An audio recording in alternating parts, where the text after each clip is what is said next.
अस्सलाम वालेकुम नाज़रीन, मैं हूं कामरान खान और आप देख रहे हैं शोज़। आपको बताते चलें कि शहबाज शरीफ और हमजा शहबाज की पेरोल में जो है 1 रोज़ का इजाफा कर दिया गया है। इनकी रिहाई बेसिकली जो है इंसानी हमदर्दी के नाते अमल में आई थी। इन्होंने दरख्वास्त की थी कि इनकी पेरोल में इजाफा किया जाए, जिसके बाद 1 रोज़ का इजाफा किया गया है पंजाब गवर्नमेंट की जानिब से। ये ऐलान अभी फिरदौस आशिकावान ने, जो कि तर्जुमान है उस्मान बुज़दार की, उन्होंने किया है।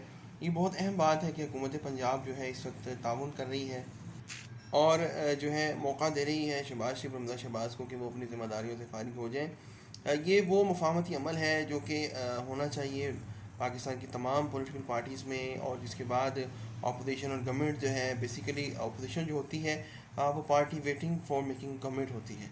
तो कोई पता नहीं होता कि कौन गवर्नमेंट में है, कौन अपोजिशन में है। इसके अलावा कानून साजी पर भी दोनों को इकट्ठे चलना पड़ता है।